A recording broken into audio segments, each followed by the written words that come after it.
तो पुण्यात्माओं, जैसा कि परमात्मा कह रहे हैं, कर्म कुसंगत बहुत किए वो हैं जाते नहीं कहे। और संध्या आरती में हम रोज पढ़ते हैं, मैं अपराधी जन्म का नक्सिक भरे विकार, तुम दाता दुख भंजना मेरी करो संभार। तो पता नहीं जब से हम यहाँ आए हैं इस काल भगवान ने हमारे कर्म बिगड़वाने के लिए, जैसा गुरुदेव सत्संग में बताते हैं, धरती पे ऐसा कोई कुकर्म नहीं होगा जो किसी न किसी जन्म में हमने ना किए हों।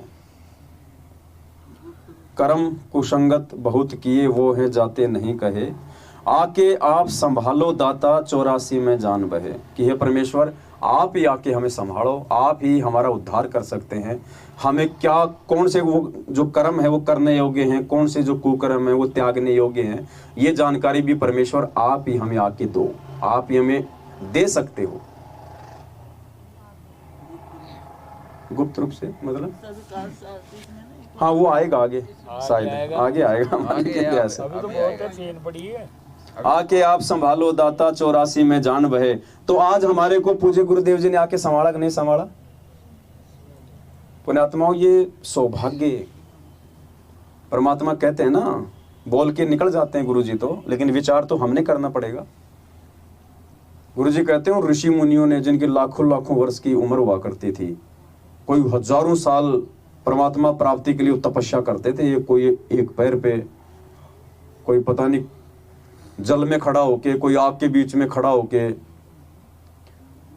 और चुनक ऋषि जैसे, जिनकी ये पलकें आप और हमारी तो 100 साल की उम्र में इतनी भी नहीं बढ़ती होंगी, और उसकी तो जमीन में टिक गई थी। सोचो उसने कितने हजार साल तक तपस्या की थी। शेख फरीद जैसे 12 साल में 12 किलो अनाज मात्र, दिन का केवल 10-15 ग्राम। और उन महापुरुषों को परमात्मा ने तो छोड़ो, काल ने भी दर्शन नहीं दिए, एक शेख फरीद को छोड़ के। और आज क्या हो रहा है? आज इस वाणी के अनुसार कि आके आप संभालो दाता 84 में जान बहे, संभाल लिया परमात्मा ने। तो अब हमने इनकी वैल्यू समझनी है, वरना जिस प्रकार परमात्मा फिर 120 साल तक ज्ञान देके मगर से सशरीर गए थे आकाशवाणी करके, और हम लोग रोए थे, फिर हम लोग तड़पे थे कि हम मौका चूक गए। परमात्मा, अब की बार हमने परमात्मा को दुखी होने का मौका नहीं देना है। परमात्मा ने लाखों की भीड़ में से छटनी करके हम सत्सेवकों से एक उम्मीद जताई है कि ये मेरे वो हीरे मोती लाल हैं जो मेरे साथ जानने को तैयार हो रहे हैं। अभी हुए नहीं है, पूरी तरह प्रोसीजर में हैं। तो पुण्यात्माओं, हमने भगत बनना, और भगत बनने के लिए सबसे पहले तो एक नेक इंसान बनना पड़ेगा। और भगत तो छोड़ो, भगत के बाद तो दास का नंबर आएगा, फिर जयदेव का नंबर आएगा, फिर जीवित मरने का नंबर आएगा। जीवित मर के देखिए सुरता किसा आनंद आ गई। तो अभी तो हम इंसान भी नहीं है सही तरीके से देखा जाए तो, जो छोटी छोटी बातों के लिए कि हम लोग राग द्वेष आपस में जो पाल लेते हैं, छोटी छोटी बातों के लिए हम लोग जो है वो गुटबाजी कर लेते हैं, एक दूसरे के प्रति हम अपने मन में दोष पाल लेते हैं। अरे बड़ी मुश्किल से भगवान ने 7 संगतियों का भाग लगाया, बड़ी मुश्किल से। ये फाइनल है, इसके बाद में कुछ नहीं, और कोई तीसरी पार्टी नहीं आने वाली अब संगत में कि परमात्मा उसके माध्यम से कोई तीसरी संगत चलाएगा। ये फाइनल है, और ये शुद्धिकरण के अंदर है, असली शुद्धिकरण के अंदर। इस 7 संगति से हम भगत बनेंगे, हम एक सच्चे इंसान बनेंगे। अभी तो परमात्मा अपनी वाणी में कहते हैं मानुष से देवता किया करत न लाई बार, वो तो बाद की प्रोसीजर है। अभी तो हम लोग ढंग से मानुष भी नहीं है। ये शरीर जरूर हमारा ये मानुष का है, और मुझे कहने में कोई शर्म नहीं है कि ये भगवान हमें पिछले जन्म के भक्ति संस्कारों से मिला है। हमें अपनी योग्यता से भगवान नहीं मिला। योग्यता तो हमारी दुनिया वालों से भी नीची है, गई गुजरी है 90% लोगों की। 90% भक्तों की इस अध्यात्म में आने के बाद भी जो उनकी सोच है, जो उनके कर्म हैं, जो उनके विचार हैं, वो नकली संतों की संगत से भी नीचे गिरे हुए हैं। ये नाम केवल पिछले भक्ति संस्कारों से मिला है, पिछले जन्म से होता है पूर्ण हंस मुराद। तुम सोचो वर्तमान की भक्ति से परमात्मा हमारे से राजी हो रहा है। वर्तमान में तो हमने केवल भगवान को दुखी दुखी किया, राज्य का तो छीट भी नहीं है। तो कितना सुधार की आवश्यकता हमें 7 संगतियों से। और ये फिर भगवान ने एक मौका दे दिया, ये पासबुक है, साथ संगति पासबुक है। जैसे टीचर बच्चे को पढ़ाता है और फिर उसको मतलब रिकमेंड करता है कि तो भाई वो संजीव पासबुक ले आ, वो पासबुक ले आ, तो पासबुक में आंसर और क्वेश्चन दोनों होते हैं। बच्चा बगैर टीचर की मदद से भी पढ़ सकता है। तो ये साथ संगति भगवान ने जेल जाने के बाद में, टीचर जेल में जाके बैठ गया 27 साल से पाठ पढ़ा के, और फिर भी नहीं समझ में आई तो भगवान ने एक मौका और दिया हमारे को, जबकि हम इस मौके के लायक नहीं थे। फिर भी परमात्मा ने हमारे को ये साथ संगति रूपी पासबुक दे दी कि ले बेटा तेरे को एक मौका और देता हूं, क्योंकि ये मोक्ष मार्ग है, बिचली पीढ़ी है। अगर ये मौका भी तू चूक गया, इस पासबुक को भी यदि तूने फाड़ के फेंक दिया, तो फिर धरती पे तेरे लिए दूसरा कोई ऑप्शन नहीं है। तो मैं तो निवेदन करूंगा सभी भाई बहनों से कि सबसे पहले तो हम लोग राग द्वेष से बाहर निकले।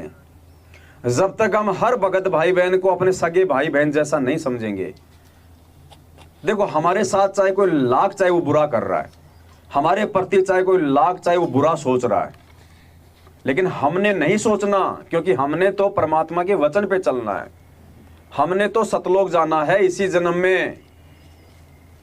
तो हमने किसी से राग द्वेष नहीं रखना, भले दूसरा तुमसे रखे। हाँ, सच को सच बोलना तो परमात्मा ने सिखाया, लेकिन वो भी इज्जत के साथ में, प्रेम के साथ में, लेकिन राग द्वेष नहीं। ये दास बार बार कहता है, परमात्मा ने दास की ड्यूटी लगाई थी मैनेजमेंट के पाखंड को संगत के सामने सार्वजनिक करने की, ताकि लोगों को ज्ञान हो और लोग अपनी मर्यादाओं को संभालें और भक्ति करें। लेकिन दास ने कभी भी आज तक, अगर दास के मुख से अगर कोई गाली निकली हो आज तक, बाकी खुल के बताया उनके बारे में, लेकिन एक छोटी सी भी अगर गाली परमात्मा ने माँ की, बहन की, या अगर, ठीक है मुझे लोगों ने बहुत निकाली, मुझे कोई फर्क नहीं पड़ता उन चीजों से। पत्थर को फर्क नहीं पड़ता, चाहे कोई गाली निकाले चाहे कोई फूलों की माला पहनाए। तो हमने तो जीवित मरना है, हमने तो पत्थर बनना है दुनिया वालों के सामने। भगत तो भगवान के सामने बनना है, दुनिया के सामने नहीं बनना भगत। तो ये साथ संगत है, ये फाइनल स्टेटमेंट है।